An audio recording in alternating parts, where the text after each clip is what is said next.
Dans la lettre de Diane Zogo, il est mentionné des choses claires. Que Martinez Zogo dénonçait ceux qui pillent la fortune publique. C'est pour ça qu'il est mort. C'était de l'intérêt général. Martinez Zogo était donc en train de dénoncer ceux-là qui se servaient au niveau de la ligne 67, 94, 57. Aujourd'hui, alors que Martinez Zogo, pendant ses émissions, prononçait le nom de ceux qui veulent le tuer, et les journalistes n'étaient pas fous, il dit, Jean-Pierre Moukbelinga, Motazé, vous allez seulement me tuer. Pour respecter la mémoire de Martinez, quelqu'un devrait comprendre qu'il n'était pas fou. Il faisait cette dénonciation et connaissant qu'il avait travaillé avec Jean-Pierre Moukbelinga bien avant et connaissant qu'il le traquait. C'est comme si aujourd'hui, je suis là, je cours de chez moi, j'arrive en route, je dis, par exemple que Ondwa Okamga est en train de me poursuivre avec le pilon pour m'assassiner. Après, on me trouve mort. Mon voisin, au lieu d'aller arrêter Ondwa Kamga, il dit plutôt, ne regardons pas Ondwa Kamga qui venait avec le pilon. Ne regardons pas Ondwa Kamga qui venait avec le couteau là. Quand on regarde bien, ça peut même être le frère de J-Point qui était mort il y a 10 ans. Vous savez que dans les films de James Bond, quand nous faisons bien les analyses, c'est vrai que le pilon d'Ondouassi, de Ondwa Kamgasi, on doit soupçonner que le pilon là, peut-être, il vient plutôt de la maison d'un Bassa. Hey! Ou plutôt, ça peut être un pilon qui a été fabriqué par les Américains. N'écoutons pas ce que J-Point de Mingono disait. Donc, Martinez Zogo dit à Moukbelinga veut m'assassiner. Il cite bien sûr du Paul Motazé. Et quelqu'un qui ne connaît même pas les enfants de Martinez se lève. Ou tous ceux qui sont dans des réseaux sociaux qui n'ont jamais été journalistes. Il vient vous dire que non, nous on connaît les films de James Bond dans tous les pays au monde. Dès que quelqu'un est soupçonné, dès que vous citez un nom, on te prend d'abord parce que tu es suspect. Mais tu bénéficies de la présomption d'innocence. On confisque tes téléphones. J'ai donné des informations clés. Pourquoi la police camerounaise n'est pas descendue? Pour voir ce que je disais. Pour voir si, ne serait-ce que le vigile était à l'immeuble. Pour voir le sous-sol des tours jumelles. Pourquoi la police n'est pas allée là-bas? J'ai donné des indices. Pourquoi est-ce qu'on n'a pas interrogé le chef de la sécurité de Jean-Pierre Moukbelinga? On attend quoi? Qu'on efface tous les indices. Et comme ça, on viendra fabriquer des gens pour vous dire que vous savez, j'ai pour vous raconter n'importe quoi. On va vous monter un film. On est en train de faire la scénographie. Première des choses, ils ont commencé à envoyer des drôles de messages, un papier long qui a en tout et pour tout, enfin, provisoirement, parce que je ne comptais pas les ponctuations, 66 fautes. Et j'ai reconnu que ceci, c'est du brouillon écrit par tel. Et j'ai fait des enquêtes. Je suis arrivé, ce qu'ils appellent Commando X, qui maintenant veut nous dire que ne regardez pas Jean-Pierre Moukbelinga que Martinez citait là depuis 6, 7 mois. Ne le regardez pas. C'est plutôt l'homme que Martinez défendait. C'est lui qui l'a assassiné. Vous voyez ça? C'est-à-dire que quand vous venez chez moi là, vous allez trouver 3 chiens. Et je sais que c'est pour me protéger. Toutes sortes d'alarmes que j'ai ici, ou des caméras et tout, je les désinstalle. Je tue mes chiens pour accuser mon voisin. Hey! Mais Martinez Zogo était presque le chien de Ngongo. C'est lui, alors que Laurent Esso, l'autre côté, a utilisé un instrument comme Amouk Belinga lui-même disait que je vais lâcher mes chiens. Il a dit ça au délégué général. C'est-à-dire que Vision 4, ses journalistes et tout, il les a utilisés comme des chiens. Donc, Ngongo est tellement bête qu'il va tuer son propre chien en espérant que, après avoir tué son chien, on va accuser Amouk Belinga. Donc, vous dites que Ngongo est donc le plus bête, parce que vous dites que Amouk n'est pas bête d'aller le faire. Hey! Et le message a été posté en disant la pieuvre. Ce message a été posté par le 237, plus 237, 6, 73, 84, 91, 70. C'est le numéro des affaires de Bruno Bidjan. Avez-vous vu Bruno Bidjan publier encore? Mais attendez, ce monsieur, il publiait 4 fois par jour ou 2 fois. Pourquoi est-ce qu'il ne publie pas? Amouk Belinga n'a rien à se reprocher. Tous les journaux écrivent. Et vous dites qu'il n'est pas assez con. S'il n'était pas assez con, vous saviez ce qu'il allait faire? Il allait dire, c'est-à-dire que l'anecdote qui allait sortir, ça allait être impardonnable avec le visage de Martinez. Crime crapuleux. Curieusement, aucun journal de Jean-Pierre Amouk Belinga, même pas sa chaîne de télévision, n'a fait des plateaux pour un assassinat aussi crapuleux. Ce qui est plus grave, c'est que les journalistes d'Amouk Belinga, qui étaient les amis de Martinez Zogo, tels que Bonnie Philippe, c'est moi qui les ai recrutés à la RTS ensemble. Et ils s'entendaient bien. Bonnie Philippe a été recruté par Martinez à Amplitude FM. Mais ils étaient des amis. Comment se peut-il que Martinez meure? Bonnie Philippe, shut up. Hey. Vous savez, la plupart des gens qui sont dans les curies d'Amouk Belinga, j'ai même appris que je parle d'Amouk Belinga parce que je voulais travailler à Télé Sud. Vraiment, je l'aime. C'est incroyable. C'est incroyable. Qu'est-ce que vous appelez Télé Sud? Télé Sud? Mais mon salon est plus grand que Télé Sud. Télé Sud? Mais c'est dans un petit machin comme ça qui est... Mais il n'y a pas de salle de maquillage, c'est dans presque les toilettes. Hein? Il n'y a pas de bureau. Il y a un petit studio, un tout petit studio. Et vous dites que je suis pour les Mingono. Demandez à Billy Show, quand il est venu m'interviewer. Non seulement il est entré chez moi, mais il a vu là où je travaille. Il a vu ce qu'on appelle RTL. RTL, c'est la première radio de France. C'est-à-dire que équipement, ou bien, regardez seulement RFI. Donc je laisse RFI. Je laisse France 24. Je m'en vais chez les mangeurs de manioc, de bâtons de manioc glacé là. Je laisse les chaînes internationales. Et je m'en vais travailler chez Amouk Belinga alors qu'il m'a proposé d'être directeur alors qu'il a pris tous mes enfants. Mais celui qui est le plus grand technicien d'Amouk Belinga, il a travaillé chez qui? Ce n'est pas mon fils, Martin Désiré Bouta. Ce n'est pas moi qui l'ai formé. Ce n'est pas moi qui ai formé le directeur de Vision 4, Bonnie Philippe. En tout cas, j'étais son directeur. Il ne peut pas le nier. C'est moi qui l'ai pris.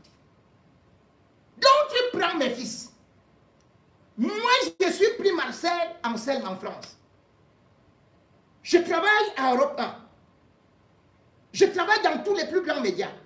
Et tu envoies des gens dire que je suis jaloux de toi. C'est pour ça que je parle de la mort de Martinez Zogo. Que je te dis ça. C'est Martinez Zogo qui a parlé. C'est comme j'interpelle justement ce philosophe-là. Que même quand quelqu'un meurt, il vous dit, je voudrais que mon fils hérite de ceci. Il n'a même pas écrit. Je voudrais que ma femme, qu'on ne fasse jamais qu'elle soit dehors. Je voudrais que ma tombe, ou bien même que je n'aille pas à la mort. Vous honorez ses dernières volontés.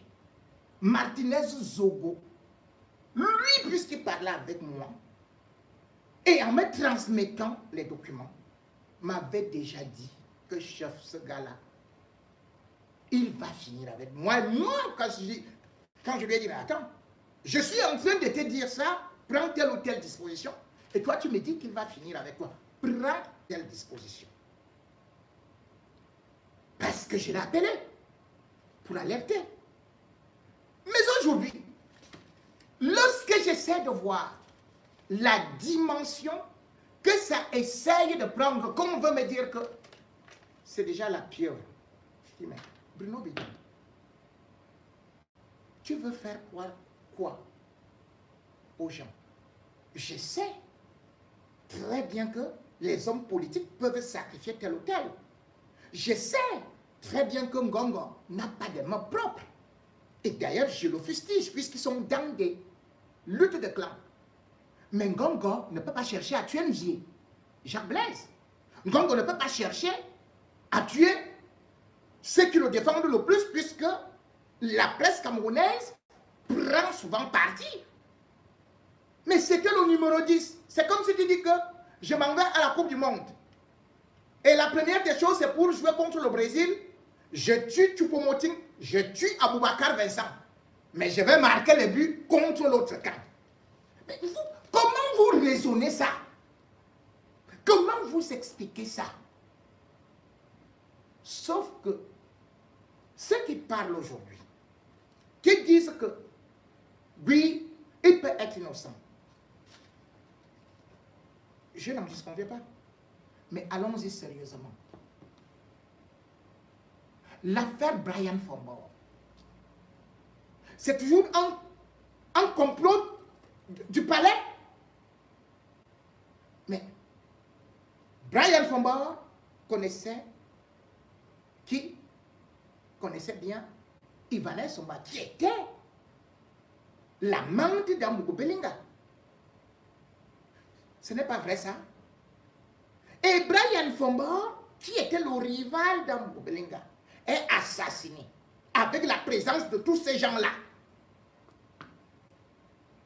Il y a eu des témoignages des gens qui étaient avec Brian Fombor, qui ont dit, qui ont même fui le pays, qui ont dit ça à Mougou. Et Ivana nous a appelés pour dire, ou bien l'a appelé pour dire, viens récupérer de l'argent. Ivana Somba travaillait à Vision 4 et sortait avec Amougou Belinga. Ce crime-là, vous l'avez bien oublié, et pourtant ça date seulement du 5 juin 2020. C'était qui? C'est Paul Biya qui a envoyé qu'on aille tuer parce qu'on veut déstabiliser Amougou Belinga. Je dis, c'était un Ngongo qui a envoyé pour déstabiliser Amougou Belinga. Alors il va tuer. Attendez, mais je ne comprends pas beaucoup. Je ne vous comprends pas. Mais je vous pose la question. À Vision 4, vous avez vu une DAF, Tatiana Menge, mourir, bim. La famille se met à pleurer. C'est Amougou Belinga qui l'avait invité. Que viens, je vais te rencontrer à 11 h. La fille avait 2 enfants. Et Amougou voulait qu'elle quitte celui qui était avec elle alors qu'elle venait de se marier pour être avec Fouda Abeka. Le groupe que vous voyez là. C'est elle qui partait prendre. Bien évidemment, en tant que DAF, déchargée au ministère des Finances par rapport à la ligne 94. Et puisqu'elle en savait plus, qu'est-ce qu'on a fait? On fait qu'elle vienne au bureau, elle meurt, et on la transporte, on transporte le corps quelque part, on dit que c'est là-bas où elle est partie mourir, arrêt cardiaque. Ah, magnifique ça. Là aussi vous allez dire, c'était un complot de Jipou de Mingono tellement jaloux d'un Mougou qui l'a monté. Vous savez très bien comment elle est venue mourir. Aussi, ne serait-ce que son caméraman. On a dit non, c'est une... Bon, laissons ça. Mais prenons, pas très loin, qu'une autre agression qu'il y a eu. Ah, vous avez oublié ça? C'était en juin 2022. On nous a dit quoi? Que oui, Sylvain Vondo, grand ami d'Amugbelinga, est motasé, que Sylvain Bondo a failli être tué. Qu'il y a un gang qui était entré là-bas, on a repassé son dos, on a fait ceci et cela. Et d'ailleurs, le peuple camerounais n'a pas compris ce que ça voulait bien dire. Il y avait combien de personnes qui connaissaient cette maison-là et qui allaient là-bas? Mais ce qui est extraordinaire et qu'on ne vous a pas dit dans cette comédie-là, c'est que lorsque Sylvain Bondo est transporté à l'hôpital de la Caisse, les deux premiers qui arrivent, c'est Amugbelinga et lui Paul Motazi. À l'hôpital de la Caisse, sauf que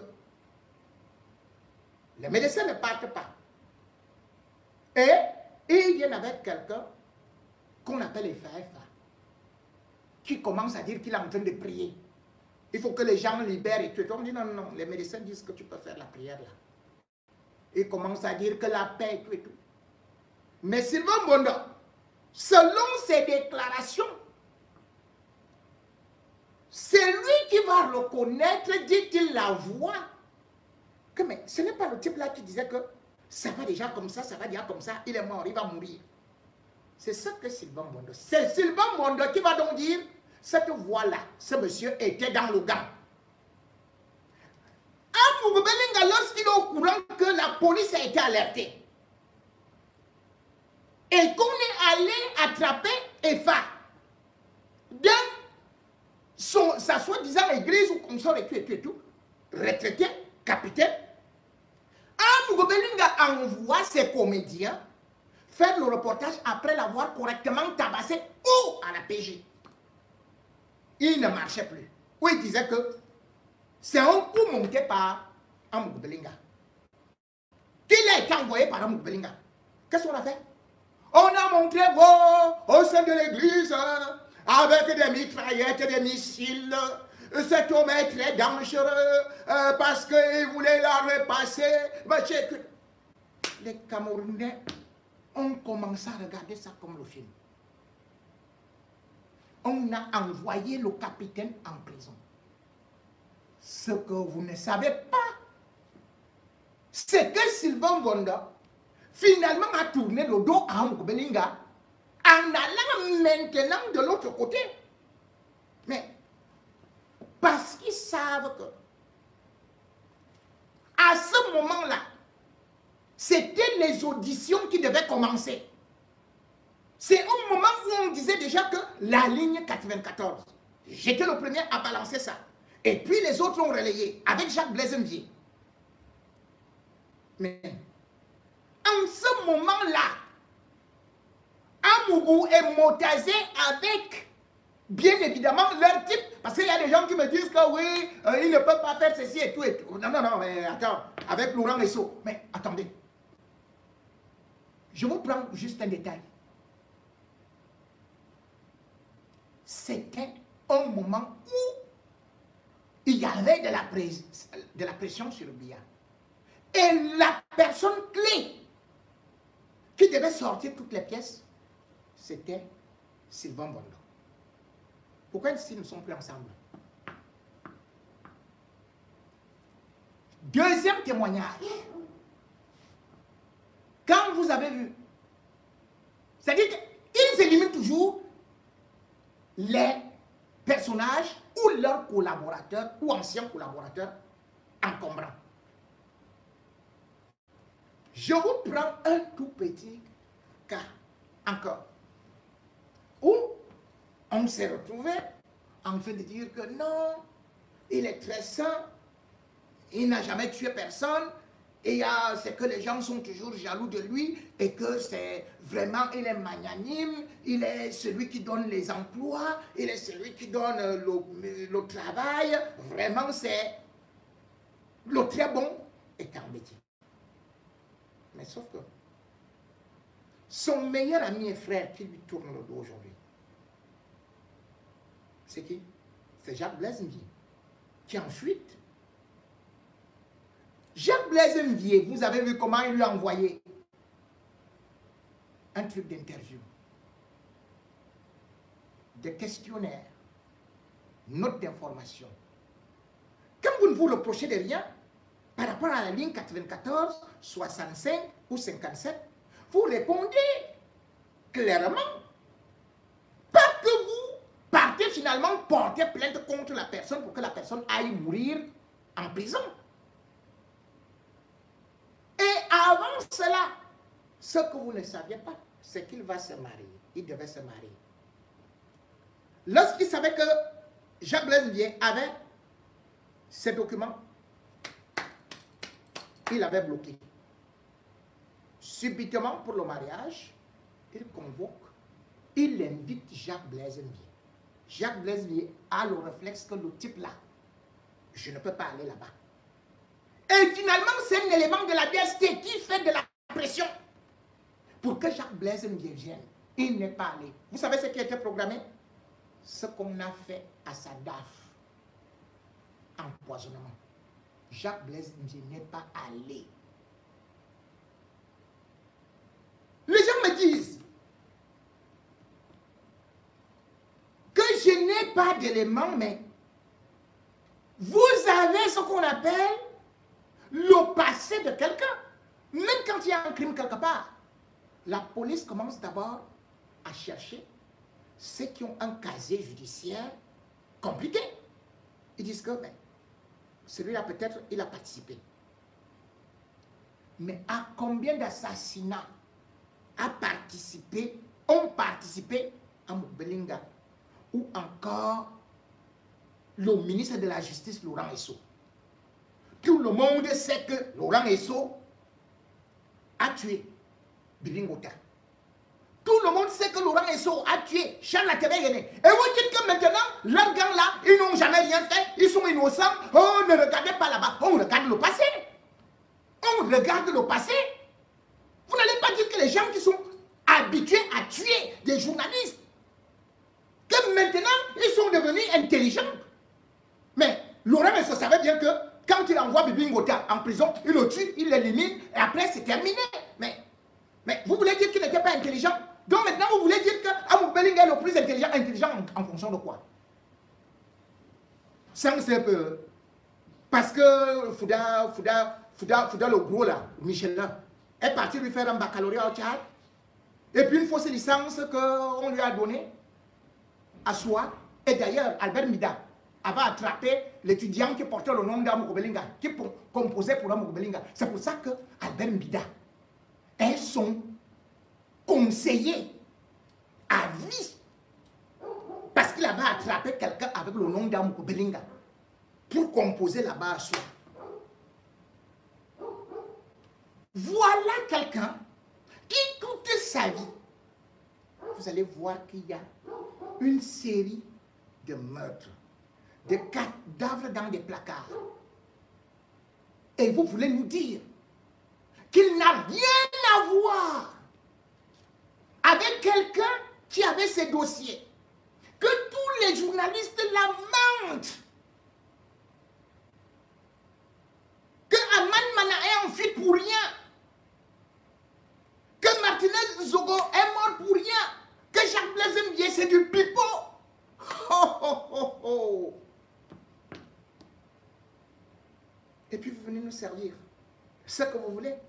Vous dites que c'est moi qui, parce que ceci et cela, mais attendez, qu'est-ce que je gagnerais à dénoncer Jean-Pierre Moubelinga? Qu'est-ce que j'y gagne? Rien. Absolument rien. Juste que je veux que justice soit faite pour Martinez Zogo. Qu'il n'y ait plus ces règlements de compte là parce que les gens sont en train de dire qu'ils ne pouvaient pas faire ça. Mais quand vous voyez, qu'est-ce qu'ils voulaient démontrer? Je vous avais dit qu'à moi-même, il a dit comment est-ce qu'il allait me zigouiller, qu'il allait me couper les doigts. J'ai des témoins. J'ai des témoins. Quand il l'a dit. Et vous avez vu, ça s'est passé sur Martinez. Est-ce que ces témoins-là sont partis raconter de l'autre côté que, bon, vous savez, Amougou a dit qu'on va couper les doigts de J. Pourquoi j'ai dit qu'il allait couper les doigts de Martinez? Pourquoi? Parce que ce sont ses méthodes. La cruauté. C'est ça. acheter des barbouzes. Là, Jésus, vous vous rendez compte? Il allait jusqu'à prendre des barbouzes contre moi. Et particulièrement un Camerounais. D'abord, celui-là, je te préviens, et je donne son nom. Il s'appelle Ngandji. Ngandji s'écrit N-G-A-N-D-J-E.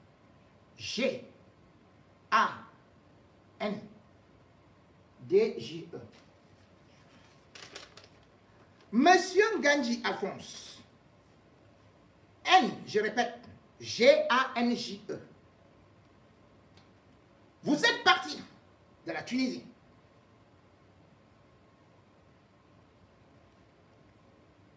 Où vous étiez dans un quartier où il y a beaucoup de brigands. Vous êtes un ancien, un ami ou alors un ancien du gang de danger. Bien évidemment, vous avez de gros muscles, vous êtes noir. Je lance l'appel à toutes les populations de Mulhouse parce qu'il est parti, comme j'ai dit, il est parti de Lawina, puis il est allé à Sfax. Il a traversé Beausailleur. C'est pour ça que vous voyez l'autre Beausailleur qui est parti élever les poulets, les lapins et quoi, qui a fui, un fou là. Bon, voilà. Passons même. Il a fui, il est parti à Lampedusa, où il a demandé l'asile. Puis il a traversé en France. Il est revenu demander l'asile. Il est venu grâce à une femme qui lui a envoyé 9000 dinars. Une Camerounaise. Donc je suis obligé de donner le nom. Ambassa Marie-Louise. Madame Ambassa Marie-Louise, vous avez donc envoyé, comme j'ai dit, de l'argent à ce bandit que vous avez trouvé à travers des réseaux sociaux qui vous a dragué. Vous avez perdu votre mari. Vous êtes veuve. Je connais votre âge. Je connais votre maison. À Mulhouse. C'était l'équivalent de 900 000 francs CFA. Pour qu'il traverse. Il a fait une demande d'asile. Mais si vous n'êtes pas au courant, sachez donc que Amou Belinga a signé un contrat ou bien lui envoyé de l'argent à travers danger pour recruter des malfaiteurs venir m'exécuter. Je vous tiens d'abord parce que cela n'aura pas lieu. Vous serez en prison avec lui. Monsieur Ngandji, puisque vous croyez que je blague, votre demande d'asile en France, je vais l'annuler et je vous mettrai en prison. Je vous attends avec vos gants. Je sais comment vous attraper et je vais vous attraper. C'est là où tu comprendras que j'y pourrais Mingono. On ne vient pas méchant. Ça a dépassé Mbankui.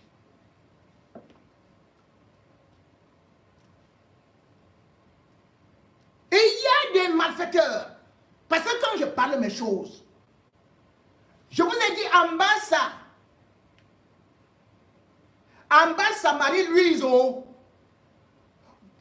je te préviens. Une femme qui court vers les 70 ans. Juste parce que tu veux noxer avec le costaud là. Vous de Mulhouse, vous allez voir un costaud, il est noir. C'est un tueur. Il est impliqué dans l'assassinat d'une Togolaise à Lyon. Il quitte la maison et il va faire des opérations.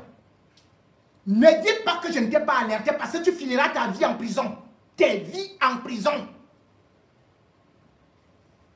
Je vais démanteler tout le gang qui est à Paris. Tous ceux qui, ne vous en faites pas, que ce soit vos SMS, que ce soit vos WhatsApp, je suis au courant de tout ce que vous faites. Vous avez fait. Je sais même qui est peut-être une artiste. Je dis, enfin, passons. Je ne veux pas citer de nom. Mais je vous dis, vous allez voir. Vous avez dit que vous allez, que vous partez recruter les Arabes. Attendez. Ma chère et amère, vous allez tomber vous. Toi là, tu dis que tu es journaliste. Mais tu vis à Creil. N'est-ce pas que tu vis à Creil? Te voilà avec tes grosses joues et ta grosse tête là-bas. Tu vas voir ce que je vais te faire. Tu as demandé les papiers comme un réfugié politique. Tu es venu salir Paul Biya ici. Tu as fait des coupures de journaux. C'est avec ça que tu es venu avec ta femme, tes 2 enfants. Ta femme travaille à la mairie de Paris. Ta fille est en classe de terminale. N'est-ce pas que tu dis que tu es fort? Reste dans ta maison. Mets-toi bité de maison. C'est comme ça que tu t'appelles, non? Je connais. Continue à travailler avec le régime alors que tu es venu trouver l'asile politique ici. Je vais vous faire sauter tous vos titres là. Vous allez voir. Faux et usage de faux. Et vous êtes dans des gangs d'assassins. Vous croyez que vous allez m'atteindre n'importe comment? Même au Cameroun, ce qui se fait. Je le sais. Tout l'argent qui a circulé, je le sais. Tous ceux qui viennent là, qui disent qu'ils vont m'espionner, faire ceci, vous allez vous faire espionner. Et vous allez vous faire prendre comme des petits lapins. Ici, ce n'est pas Nkondongo. Ici, ce n'est pas Mokolo. Ici, ce n'est pas ce que vous avez fait à Martinez Zogo. Vous tomberez. Vous tomberez. Vous tomberez. Ce que je veux dire, bien évidemment, c'est que, justement, dans des assassinats ciblés, et il y a des complices. Et parfois ils peuvent venir de votre camp. Et surtout, il y a des traîtres. Ceux qui se présentent comme vos sauveurs, vos défenseurs. Ce que vous avez sauvé, ce que vous avez vanté, c'est eux qui finissent par vous trahir. Martinez a été trahi. Martinez a été trahi par certains membres de la famille. Martinez a été trahi par les artistes qu'il défendait. Martinez a été trahi par ses amis. Je vais vous faire écouter donc un voice pour que nous abordions cet autre sujet.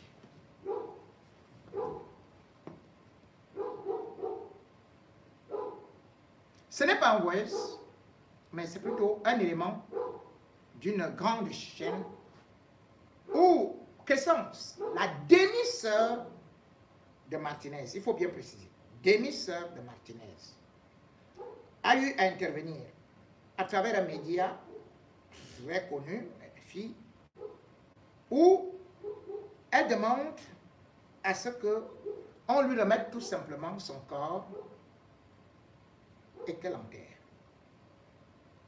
Je vous ai dit, c'est trop bas aujourd'hui. Bon, je devais mettre... oh là là, ça va prendre du temps pour que je branche ça sur la télé pour que vous puissiez mieux écouter. Mais bon, on y va comme ça. On y va. C'est un élément. Non. Non, non, non, ça c'est... Attendez, ce n'est pas ça que je veux. Parce que ça, c'est l'avocat de Martinez.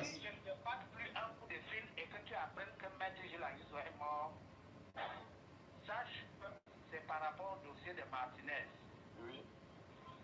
Parce que je suis, ça peut-être tu ne le sais pas et beaucoup de gens ne le savent pas, je suis l'avocat de Martinez depuis au moins 20 ans. Et j'ai reçu 2 coups de fil de menaces je n'en dis pas plus. Je suis déjà parti, je suis en train de partir de chez moi, dans un hôtel de la ville. Donc, je voudrais que vous mettez des gens, si jamais je ne vous appelle pas, et que vous me cherchez à partir de demain, sachez que peut-être que moi-même on m'a éliminé. Mais je voulais te rassurer, petit frère, j'ai géré les dossiers de Martinez en tant qu'avocat. Je ne suis pas mêlé à ces choses avec l'État, ok? Oui. Je voudrais que tu me fasses confiance à ce niveau. Voilà l'information que je voulais parler. Je ne t'en dis pas plus. Ok. Je t'appelle demain même. Ok. Mardi et maintenant, je suis en train de décamper de ma maison. Ok. Bon. J'ai compris. Ça, c'est le cri de détresse de l'avocat de Martinez qui est en train de décamper parce qu'il reçoit des coups de fil de certains individus qui promettent la mort à n'importe qui peut même seulement souhaiter les condoléances à Martinez. Je voulais parler de sa sœur qui se contente juste de dire que tout ce qu'elle veut, elle ne veut pas faire de procès, donnez-moi l'argent, je vais faire ceci. Maman, Crescent, c'est comment? Ta mère, oui, a eu des enfants avec le père de Martinez, mais n'a pas épousé ta mère. Martinez a d'autres sœurs et il y a des hommes. Toi, tu décides que tu dois aller enterrer quelqu'un qui a été assassiné et qui mendigue de l'argent auprès de ceux qui l'ont assassiné. C'est vous qui allez vous compromettre. Va rencontrer, va retrouver un quai. Usurpation. Ce n'est pas la position de la famille. La famille de Martinez veut qu'il soit enterré dans la dignité, mais surtout que justice soit faite. Parce que tu dis, tu veux te débarrasser du corps, ça veut dire quoi? Quand Martinez était en prison, tu allais combien de fois? Depuis que Martinez, on a dit kidnapping, tu allais là-bas? Tu es parti voir, dès que tu vois les caméras, mais c'est quel théâtre ça? C'est quel théâtre? Vous étiez en contact, n'est-ce pas que vous ne vous parliez plus? Donc vous vous attendez toujours la mort des autres pour venir montrer que c'est vous qui défendiez tellement la personne et par conséquent vous devez être récompensé quand vous envoie vite de l'argent pour aller enterrer sans consulter les autres. Mais ce qui est grave, bien évidemment, c'est le témoignage de l'avocat qui est menacé. Parce que vous vous rendez compte, comme j'ai dit, les collègues de Martinez Zogo, certains ont même peur de lui rendre hommage. Je peux comprendre peut-être ceux qui sont à Vision 4, puisque, bien évidemment, ça a été une fête là-bas. Mais ce qui est plus grave, c'est ce coup de poignard que Martinez a reçu au dos par rapport aux artistes camerounais. Vous vous rendez compte? J'avais expliqué à Martinez qu'un pays, c'est d'abord sa culture. Au moment où il y avait trop de gombo à gauche et à droite, et que pour passer à la CRTV, il fallait absolument payer au poste national, il fallait payer pour passer à Tam Tam Weekend, j'avais décidé de faire que certaines promotions soient réduites et qu'on ne prenne pas le gombo. Non, vous payez peut-être une petite somme, c'était 50 000 alors que c'était 100 ou 80 000, 180 000 et poussières à la CRTV. J'avais dit non. Parce que mon patron m'avait dit, bon, sache aussi qu'on ne peut pas laisser toutes les musiques passer gratuitement comme ça. Bon, voilà, il fallait que je paye. Peut-être certains de mes collaborateurs, enfin, ce n'est pas moi qui payais, que le comptable puisse payer. On avait décidé 50 000. C'était exceptionnel pour faire la promotion musicale. Dans mon émission Congrès Show, je ne jouais que la musique camerounaise de 10h à 12h. Et comme je n'ai pas été à l'antenne, Martinez a exactement fait ça. Parce que je lui disais, l'ADN d'un pays, c'est sa culture. Aidons les artistes camerounais. D'ailleurs, j'avais même créé une émission qu'on appelait Podium d'Or, car dans la nuit, c'était les samedis, où je faisais passer des artistes 2 heures de temps en ne jouant que leurs anciennes nouveautés, que ce soit les Anges et Bogo et Kambé Priya, tous sont passés à Podium d'Or. Personne ne demandait 5 francs. Et Martinez, après mon départ, avait pris lui aussi ce relais de promouvoir la culture, la musique camerounaise, au lieu de mettre seulement les musiques étrangères. Dans son programme Embouteillage, ce n'était que les artistes camerounais. Tous les spectacles Martinez qui animait comme moi, parce que je lui disais qu'en studio, pour que les ondes positives passent, il faut que tu sois debout. Il faisait les jingles et tout, rien que pour la musique camerounaise. Martinez avait un cœur. Quand tu es dans le malheur, je connais une certaine femme qui, bien évidemment, lorsqu'elle a eu le malheur de perdre un membre important, un parent, c'est Martinez qui l'assistait. C'est Martinez qui était là. Martinez était capable de se batailler contre tout le monde. Rien que pour elle. Martinez accueillait tous les artistes du Cameroun. Combien d'artistes camerounais lui ont rendu honneur, lui ont rendu hommage. À peine, je vais vous les lire. C'est-à-dire que c'est une honte lorsque vous voyez que c'était seulement Caresse Rousseau, Letty Ponce, Dynastie le Tigre, Coco Argenté, Richard Amougou, Fingon Tralala, Cabrel Nandi. Vous comprenez ça? Sur des milliers d'artistes du Cameroun, ils sont incapables de rendre hommage. Et vous voulez? Je comprends finalement les animateurs, les techniciens qui vous imposent de payer, de passer à la caisse. Parce que vous êtes ingrats. Dans un autre pays, un tel assassinat, les artistes se seraient levés pour dire stop. Les artistes seraient sortis. Vous êtes incapables. Parce que les artistes qui marchent avec Martinez vous appellent même. Je connais une autre grande artiste qui a publié un hommage à Martinez Zogo. Une artiste du Bikoutsi qui était une grande sœur à Zogo. À peine a-t-elle publié ça, l'autre l'a appelé, lui a dit enlève. Elle s'est exécutée parce que il ne faut pas énerver les hommes-là des hommes-là. Parce que les hommes-là des hommes-là, il faut passer sur le canapé ou alors derrière son bureau, il y a un beau petit lit. Voilà ce que les artistes camerounaises font. Ou bien parce que beaucoup aujourd'hui se sont compromis, attendent un peu d'argent. Oui, certains sont allés jusque dans le bureau de Zomlois. Pourquoi, mon frère, tu connais, tu as pris de l'argent chez Zomlois à mon nom. Je t'ai dit, je ne prends pas l'argent du sang. Sache donc que toi-même tu es dans le collimateur.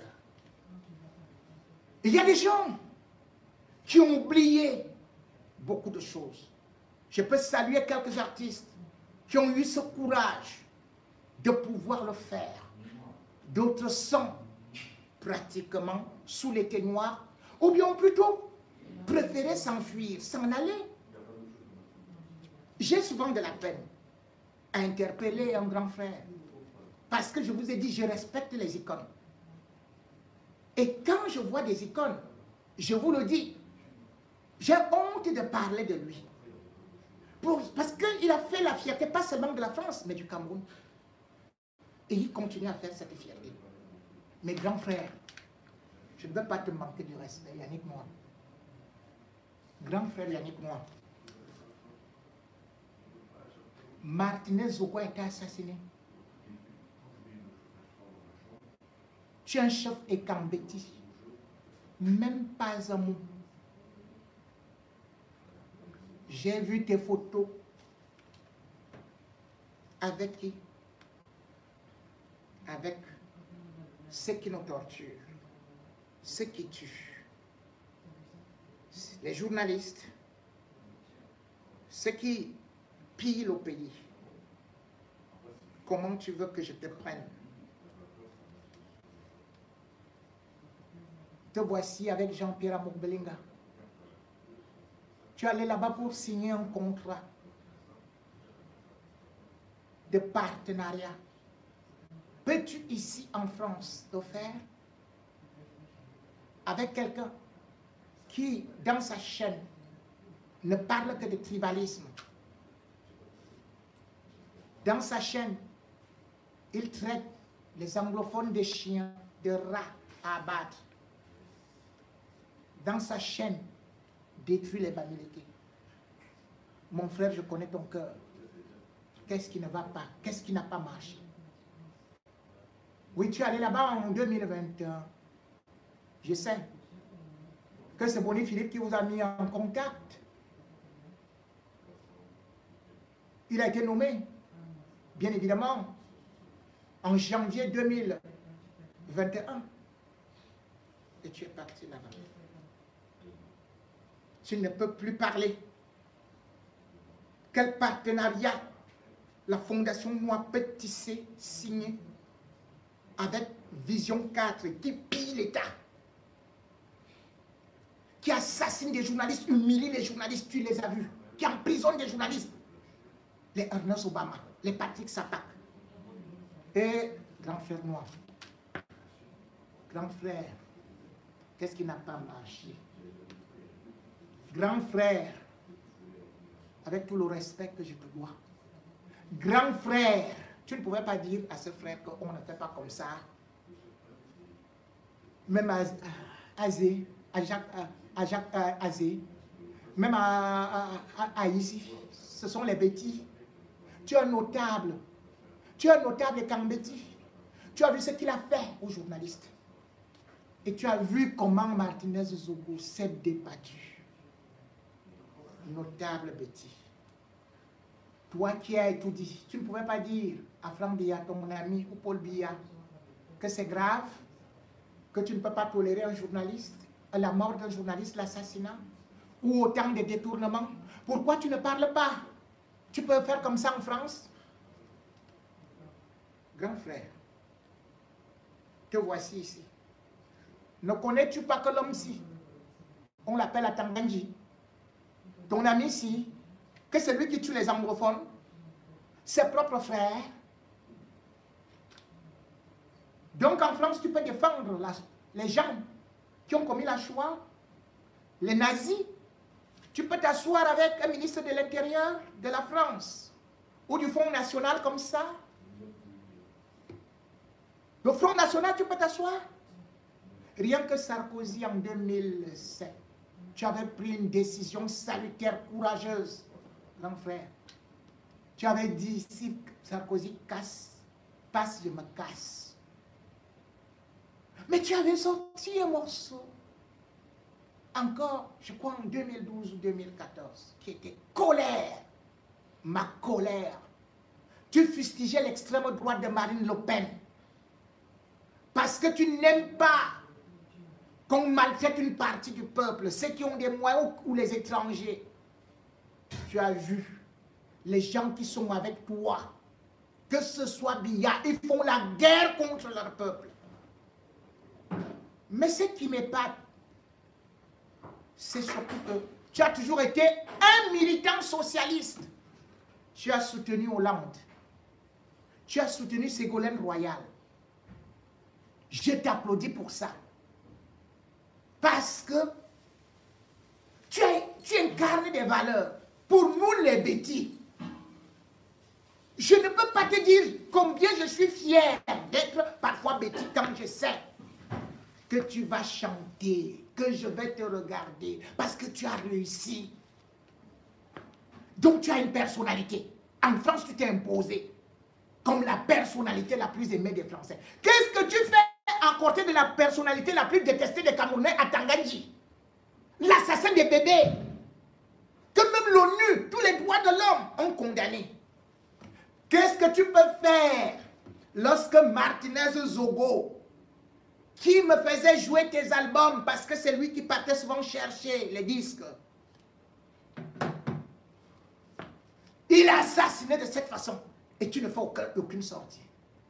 Pourtant, nous avons vu, lorsqu'il y a eu l'assassinat de George Floyd, c'était un Américain. Tu t'es levé en plein journal de 20h30, un dimanche, 7 avril 2017, pour dire non, tu condamnes qu'on ne peut pas battre un être humain comme ça, que c'est les violences policières. Tu avais interpellé les sportifs blancs, que pourquoi est-ce que vous ne condamnez pas ça? C'est du racisme. C'était en plein journal. Tu étais interviewé par Delahousse. J'étais chez moi, je sautais de joie. Je disais, quel culot, quel gars, quel monsieur. Voilà ce qu'il nous faut. Tu étais pour moi, et tu le restes d'ailleurs, un homme de haut niveau. Parce que tu aimes toujours rire, tu aimes sourire, tu n'es pas méchant. Mais qu'est-ce qui ne va pas, mon frère, grand frère? Tu n'es plus humain. C'est avec qui a tourné ton cœur. C'est le palais d'étudier. Tu as peur de quoi? De dire que Martinez, non, je veux la justice. Tu as porté tout un t-shirt. Tu te baladais avec ça pour George Floyd, que tu n'avais jamais salué. Qui n'était pas de ton pays. George Floyd. Tu marchais pour lui. Tu faisais des plateaux pour lui. Un Américain. Dans ton pays, on assassine un journaliste, on le zigouille, on l'enlève. Le monde entier pleure. Seul toi, leader, noble et Kambeti, tu ne réunis pas les artistes pour leur dire, faisons une chanson pour Martinez Zogo, qui est un martyr. N'est-ce pas que les artistes, même les Michael Jackson et consorts, n'est-ce pas qu'ils avaient chanté pour seulement la famine en Éthiopie? Chez toi, chez moi, chez nous, on assassine les enfants. Tu ne dis rien. On assassine les mamans. Tu ne dis rien. On assassine des journalistes. Tu ne dis rien. Yaben, Yumba, Akafe, Yamana, Bikahe, Biboya, Okaria, Yofu Wang, you are on the marifo. You are on a sardina, you was ye. You ye ballet. Kobel bien dis-moi. Tu as tout, mon frère. Tu n'es pas mendiant, c'est ça que je disais. Tu peux frapper là où tu veux. Tu devrais demander justice. Nous ne demandons pas qu'on condamne directement tel ou tel. Mais lorsqu'il y a des suspects, qu'on les arrête d'abord. Et après, on les libère si on ne trouve rien. Comment tu peux concevoir qu'en France, on tue un journaliste, comme l'affaire de Charlie, et on te dit que les terroristes sont dehors et se filment, font les beaux. Et toi, tu vas signer des conventions avec eux. Tu joues au tennis avec eux. Tu t'amuses avec eux. Les anniversaires, c'est avec eux. Quel socialiste peut collaborer avec un régime extrémiste? Le régime Biya est un régime extrémiste nazi, comme celui de Jean de Dieu Momo. Comme cet individu de Jean de Dieu Momo qui comparait les Bamileke aux juifs qui étaient orgueilleux et qu'il fallait exécuter. Oui, le régime Biya aime exécuter. Des exécutions sommaires. Et c'est pour cela qu'aujourd'hui, que ce soit les Amougou Belinga, que ce soit les Laurent Esso qui étaient au palais, ils demandaient à aller tuer tel autre. Il n'y a jamais eu de procès. Et tu le sais. Et c'est ça qu'il faut dénoncer. Lorsqu'un pays n'a pas de justice, ce pays-là ne fonctionne plus. C'est vrai que notre pays, lorsque tu es à l'étranger, tu as de bonnes idées. Lorsque tu es au pays, tu te transformes, comme ils disent chez eux, il n'y a pas de mouillé sec.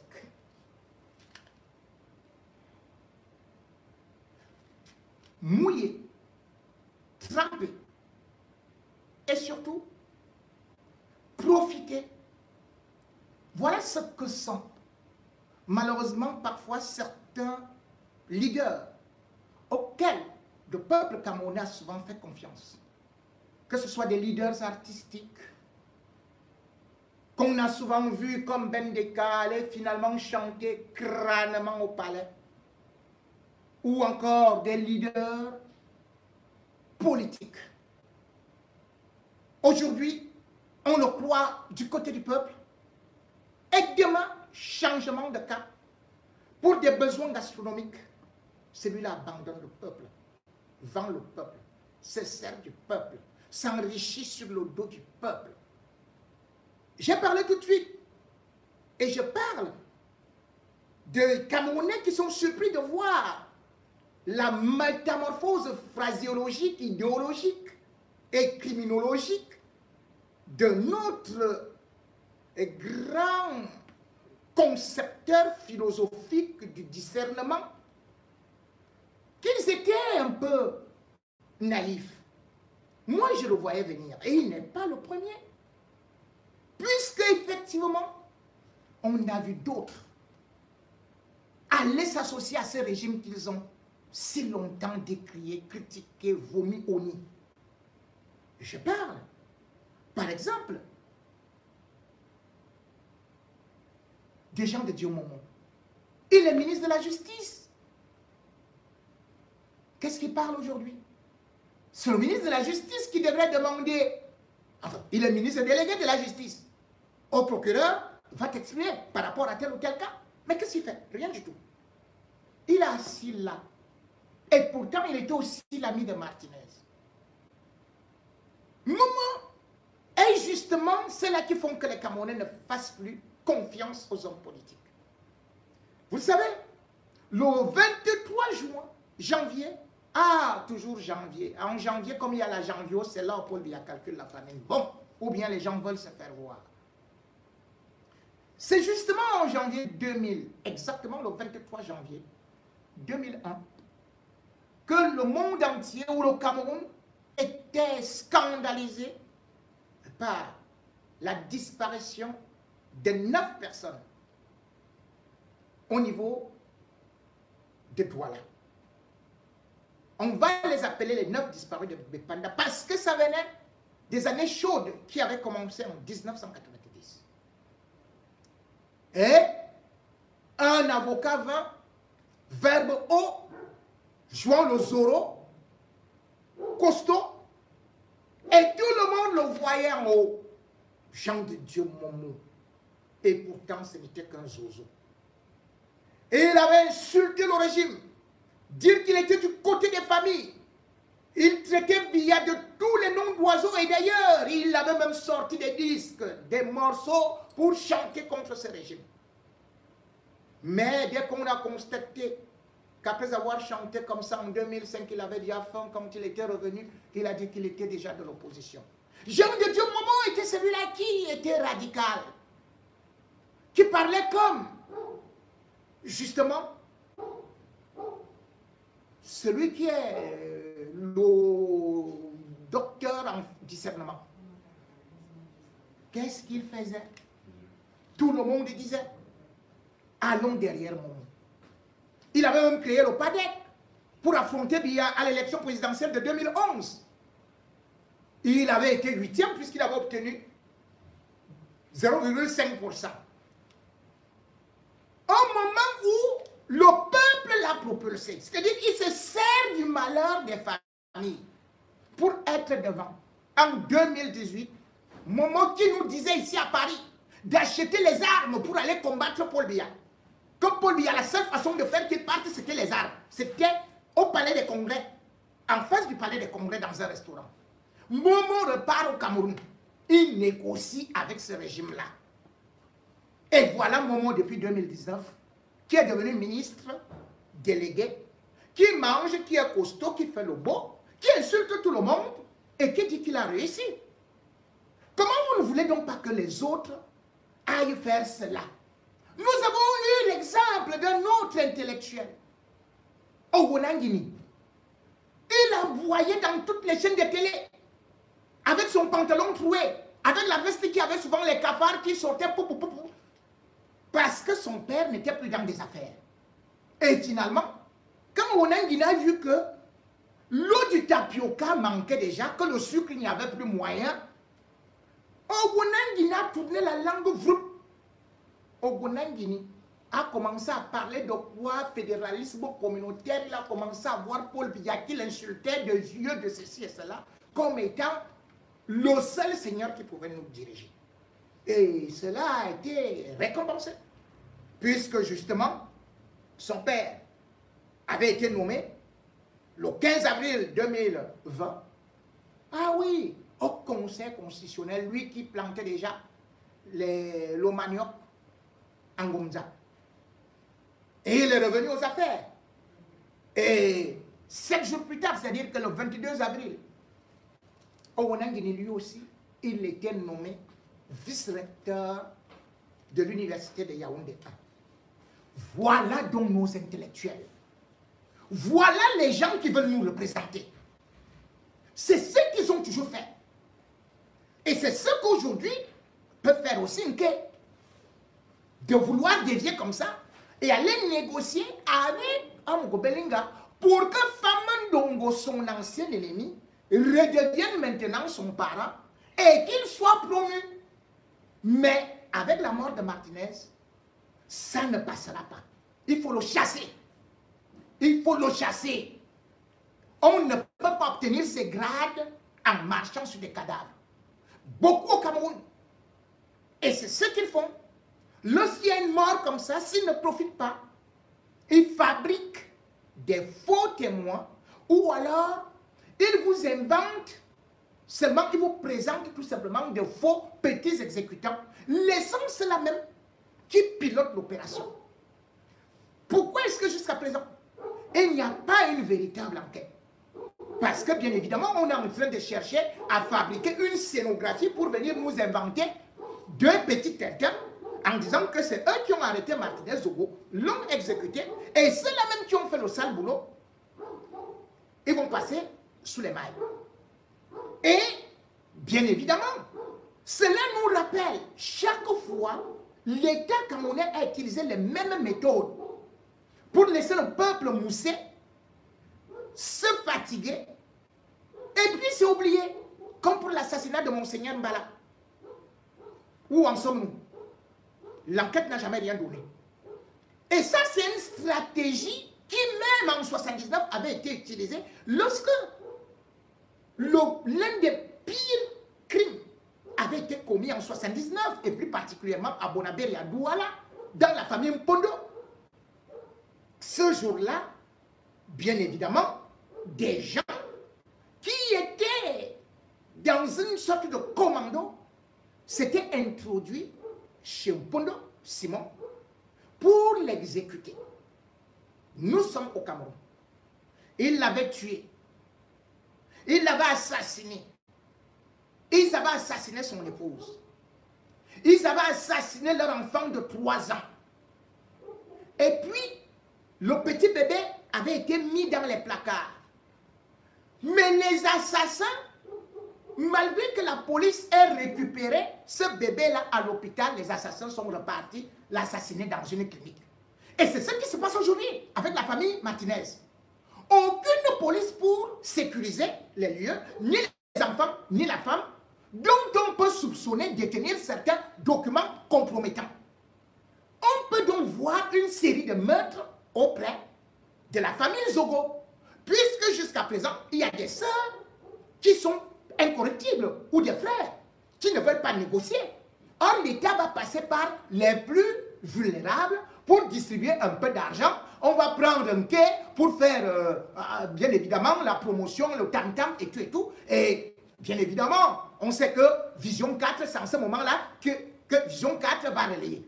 On sait qu'il y a quelques individus se présentant comme les membres de la famille qui étaient passés dans ce qu'on appelle les appartements meublés de Jean-Pierre Belinga. Et lorsqu'ils sont sortis de là, on a subitement entendu que wow, ils voulaient retirer les titres fonciers, les ceci et cela. On va désaxer le peuple camerounais comme dans l'histoire de Mpondo. Bien évidemment, qu'est-ce qu'on avait fait? On avait arrêté 2 petits là. Le gardien qui avait 20 ans et son ami Oumbe, qui avait, le gardien c'était Sylvestre, et Oumbe qui avait 22 ans. Bien évidemment, c'était à Bafoussam. Certes, ils avaient un peu d'argent, mais ils avaient juste ouvert la porte aux assassins que allez-y, parce qu'on leur avait dit, vous n'avez rien à faire. Mais on n'a jamais vu les commanditaires, ni les vrais assassins. Et vous vous rendez compte que Paul Biya au pouvoir en 87, on a ordonné qu'on exécute ces deux jeunes-là qui criaient qu'on veut voir le gouverneur pour lui dire, ceux-là qui nous ont demandé d'ouvrir la porte, ils sont là, ils sont riches, nous les connaissons. Ils sont des personnalités. Mais la justice camerounaise, la police camerounaise, rien. Ils ont préféré les fusiller alors qu'on ne fusillait plus des gens au Cameroun. Paul Biya pouvait accorder la grâce présidentielle et dire, mais attendez, voyons bien cette affaire-là. Mais comme il savait que, justement aussi, beaucoup dans son entourage étaient impliqués, ça avait été tué. C'est donc une façon de donner une autre alerte. Parce que vous avez écouté l'avocat de Martinez qui dit qu'il est en danger. Ce qui signifie que la compagne de Martinez est en danger. Ce qui signifie que ses sœurs et frères sont en danger. Parce qu'on va les menacer. Et parce qu'on ira leur donner un peu d'argent par derrière, ils vont même donner une autre version. Ils font leur guerre de clan. Martinez, malheureusement, a été dans le clan où, certainement, on ne sait pas, peut-être trop bien protégé, ou peut-être un clan où on s'est tellement volé, parce que quand on voit, bien évidemment, les autres, ils ont beaucoup de milliards. Mais nous avons un clan, celui de Ngongo, celui d'Amoubelinga, celui de Paul Motazé, celui d'Atanganji. Tout le monde sait qu'il tue. Vous n'allez pas faire que vous laissez le clan qui a déjà des rivières de sang en main, vous les laissez pour les défendre et vous accusez un autre camp. Je ne suis pas d'accord contre le moindre camp de tous ces gangs-là, parce que tous, ils doivent partir. Ils sont trop volés, ils ont ruiné notre pays. Que ce soit le clan Gongo, Chantal et tout ça, foutez le camp. On en a assez de sang comme ça là. Mais je ne peux pas accepter que Martinez Zogo dise officiellement que c'est Amoubelinga. Que tous les journalistes le disent. Et des Skougnagna d'Ambouy, des chrétiens, des larmins, des pantins, qui viennent maintenant chercher à jouer les procureurs, des journalistes d'investigation pour défendre un voleur de la ligne, des lignes 94, 65. Ils disent aux hommes d'affaires, affaires avec quoi? Vous faites des affaires sur les lignes? Sur le sang? Sur les partous? C'est quelle histoire ça? Tout ce que vous voyez là montre d'ailleurs que ces crimes vont jusqu'au sommet de l'État. Vous avez pu voir que le ministre Gabriel Dodondoké, ministre des Mines, tout un ministre, il est mort subitement comme ça. On nous dit à 50 ans, non, non, c'était un arrêt cardiaque et quoi. Mais mes amis, soyons sérieux. Maintenant, on se rend compte que ce ministre a été empoisonné. Et il n'a pas été empoisonné n'importe comment, c'était au cyanure. Et quand je dis que c'est les mêmes techniques, les gens qui meurent auprès d'Amoubelinga, c'est toujours que arrêt cardiaque. Et le rapprochement, vous allez le comprendre. C'est simple. Parce que Dodondoké, il est d'abord de l'Est, c'est-à-dire le clan Gongo. Deux, il était l'ami de Gongo et soutenait, c'est-à-dire que en sous-main. Il est né, il avait déjà 52 ans presque. Il est nommé ministre des Mines. Alors, jusqu'à présent, je vous dis que dans ce qu'on peut appeler les contrats miniers, donc les exploitations, on n'en a qu'un seul contrat qui est officiellement reconnu par le Cameroun. Alors, on nous fait comprendre qu'il y a 23 contrats miniers, 23 contrats sur les hydrocarbures, et il y a 9 contrats miniers. Mais ce qu'on ne connaît pas trop bien, ces sociétés-là, parce qu'on les cache. Mais derrière cela, parce que ce gang, ce clan, pendant que Gongo, lui, il vole à travers la task force et il multiplie les actions partout. Et ces actions, c'est quoi? C'est qu'ils ont déjà pris les finances, ils ont pris, par exemple, l'administration territoriale, ils ont pris la justice, ils ont pris... Et maintenant, pour le blanchiment, comme vous voyez que c'est eux qui ont aussi pris les médias, à travers les radios comme Télé Sud, Vision 4, maintenant, ils cherchent à contrôler les mines, le sous-sol.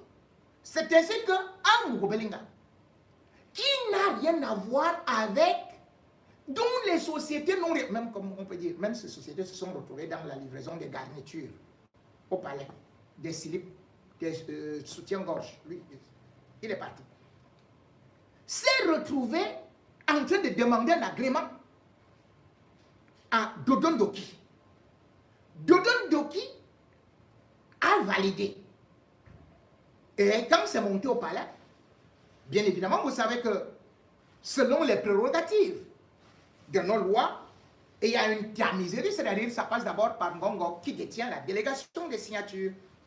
Et du coup, lorsque c'est arrivé au palais, on a dit que Biya a annulé la concession des mines à Jean-Pierre Mogo-Belinga, dont vous savez très bien qu'il est avec Laurent Esso, lequel Laurent Esso, d'ailleurs, ils sont impliqués dans ce qu'on appelle la CDE. Qu'est-ce qui s'est passé? Vision 4 a commencé à tirer sur eux. À tirer sur qui? Sur Gabriel Dodon Ndoké. Gabriel Dodon Ndoké, bien évidemment, qui est parti dans la maison, bon, on disait Emmanuel Bondier, tout ça, ancien ministre ou de quoi, de la fonction publique. Enfin, bref, qui est devenu presque aussi un grand leader sur le plan de l'âge, de ceci, de la maturité politique, parce qu'il a les sénatoriales. C'était chez lui que, après avoir reçu des gens dans son cabinet, le ministre va se déporter là-bas. Et c'est pendant la réception que, bien évidemment, il y a une serveuse infiltrée. Et c'est cette serveuse-là qui va prendre les verres en nettoyant. Le verre de Dodon Ndoké, et elle va pousser, elle va le brosser, mais en réalité, c'était du cyanure. Et il boit un peu de vin, et quelque temps, il va quand même sentir quelques coliques. Il va demander de l'eau. Même s'il aurait fait un petit décalage. Chez Ketia Koutes, il n'a pas bu, il n'a pas mangé là-bas. Puis il est rentré chez lui, bam! Et il aurait pris certains documents pour d'abord, parce qu'il a dit, ils m'ont eu. Son épouse n'était pas là. Mais certains documents ont été cachés. Ils vont chercher à les récupérer. Ils vont chercher à les récupérer en tuant des gens. Je ne dis pas là où ça se trouve. Mais ce n'est plus là-bas. C'est déjà très loin. C'est déjà même ici. Donc vous pouvez les tuer là-bas, comme aussi j'ai certains documents de Martinez. Voilà comment est-ce que ce ministre a été tué. Le foie, les intestins transpercés, le cyanure. Quand on arrive avec lui à l'hôpital de la Caisse, il n'y avait plus rien à faire. Vous allez donc me dire que tous ces meurtres, non, c'est que les gens détestent Amougou, ont fait les montages contre lui. Donc vous allez me dire que les gens qui sont du côté de Ngongo, qui sont ses bras séculiers, sur lesquels il compte pour conquérir le pouvoir, il se met à les tuer. Hey! Donc, Ngongo, c'est le pire des idiots. Et vous trouvez que Mogo-Belinga est le plus intelligent. Ngongo, qui est quand même secrétaire général depuis 11 ans, est plus idiot de telle sorte qu'il ne tire que contre son propre camp. Il tue dans son propre camp. Mais attendez, mais cependant, les gens qui meurent dans le camp d'Mogo-Belinga sont toujours les gens qui sont déjà en train de l'abandonner. Je vous donne un exemple. Vous avez encore entendu parler d'Atambacouna? Où est Atambacouna? Atanakuna n'était pas le grand ami de Mugubelinga. Ce n'est pas Mugubelinga qui lui a donné les voitures quand il est sorti, même avant de sortir de prison. Ce n'est pas Mugubelinga qui lui a envoyé de l'argent en prison. Vous savez pourquoi? Je vous avais expliqué. C'est qu'il est lié. Mais Atanakuna, quand il est sorti de la prison, Atanakuna a dit, mais débloquez mes comptes. Débloquez mes comptes. Vous les avez vus au palais avec Mbondayolo. Est-ce que vous voyez encore Atanakuna au Cameroun? On n'a pas débloqué ses comptes. Qui a refusé de débloquer ses comptes? Alors qu'il avait déjà payé ce qu'on lui demandait. C'est Laurent Esso, c'est Mugubelinga. Pourquoi? Parce qu'on lui faisait le chantage. Et ce chantage-là, s'il n'obéissait pas, fiou. Et comme Atanakuna lui-même avait travaillé d'abord dans les renseignements, vous savez ce qu'Atanakuna a fait? Il a tracé. Atanakuna n'est pas au Cameroun. Atanakuna a fui. Il a fui l'assassinat. Il a fui. Il a vu que, il a dit que Amougou et Laurent Esso veulent me tuer. Il a fui le pays. Comme vous le voyez là, vous n'allez pas voir Atanakuna là-bas. Après, quand on va tuer Atanakuna, si on tue Atanakuna là-bas, vous allez me dire non. Ne regarde pas, Atanakuna avait trop d'ennemis. Hein. Va plutôt regarder du côté de son village. Ça doit être l'oncle de sa tante, de sa grand-mère. Hey! Mais à la police, dans toutes les polices du monde, il y a le mobile. Qu'est-ce qui peut pousser quelqu'un? Quels sont les différends que quelqu'un avait avec elle? Cette question-là est claire. Martinez avait des différends avec Jean-Pierre Mugubelinga. Et qui dit Jean-Pierre Mugubelinga dit lui Paul Motazé, dit Atangandi, dit Laurent Esso, dit ceci et cela. C'est leur clan. Et vous le laissez là-bas. Vous dites que vous faites les enquêtes philosophiques. Je vais vous dire une chose. Je finirai par croire que la philosophie, parfois, est tellement irréelle, virtuelle, dysfonctionnelle, que finalement, ça fait perdre la moelle, la cervelle. Et j'ai vu l'un des plus grands philosophes camerounais. On l'appelait Jean-Baptiste Obama, lui aussi il était Kambeti. Il est mort en 2013. Tout le monde applaudissait, il était lui aussi dans le discernement. Quand il faisait très chaud,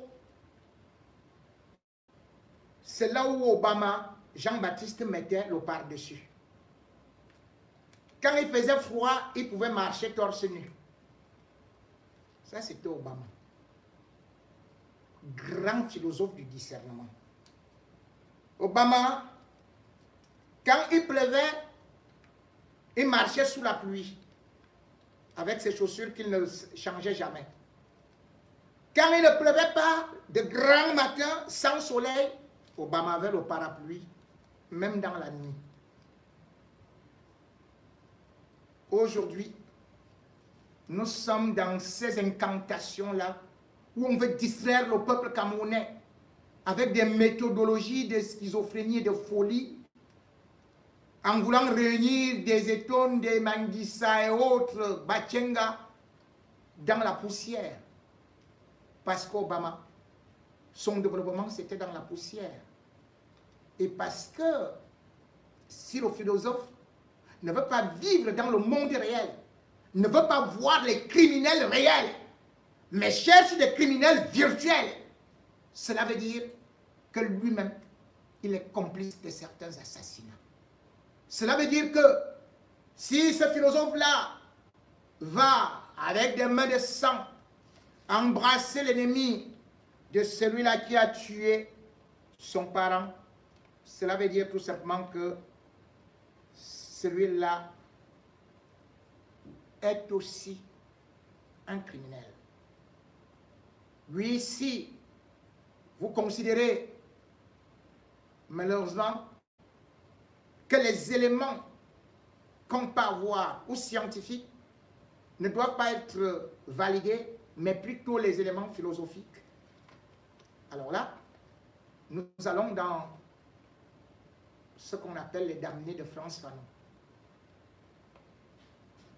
Mais ce n'est pas ça, dans ce monde-là, que moi je vis. Je vis dans le monde de la douleur. Je vis dans le monde des tueurs en série que j'ai vus, qui m'ont promis la mort, qui ont recruté des salopards, des imbéciles pour venir m'exécuter et pour exécuter d'autres journalistes. Ces journalistes vivent dans la peur. Si un philosophe dit qu'il n'a pas peur des hommes-là et va le rencontrer, ou bien insiste le rencontrer malgré tous les soupçons qui pèsent sur lui, soit c'est un irresponsable, soit alors il veut aussi mourir comme un martyr. Vous connaissez la lettre des martyrs, qui n'était pas signée de Frantz Fanon en 1942. Je signe, moi, les prises de position avec des éléments concrets. Les philosophes ou les philosophes vous brandissent des témoignages sans même recouper et sans avoir fait cette profession-là. Vous allez vous retrouver finalement à cette allure au Cameroun avec des philosophes qui vont faire de la chirurgie, vont opérer les gens, avec des philosophes qui vont devenir des gynécologues, avec des philosophes qui vont devenir des neurologues, avec des philosophes qui deviennent aujourd'hui des experts criminologues. Quant à moi, je resterai un journaliste d'investigation et je vous donnerai toujours des explications avec beaucoup de détails pour que l'histoire tienne. Et quand je lance l'alerte, prenez cela au sérieux parce que je ne divague pas, parce que je ne suis pas un marchand d'illusions et parce que je ne connais pas les compromissions. Respectons la mémoire de Martinez Zogo. Respectons la douleur de sa famille. Merci.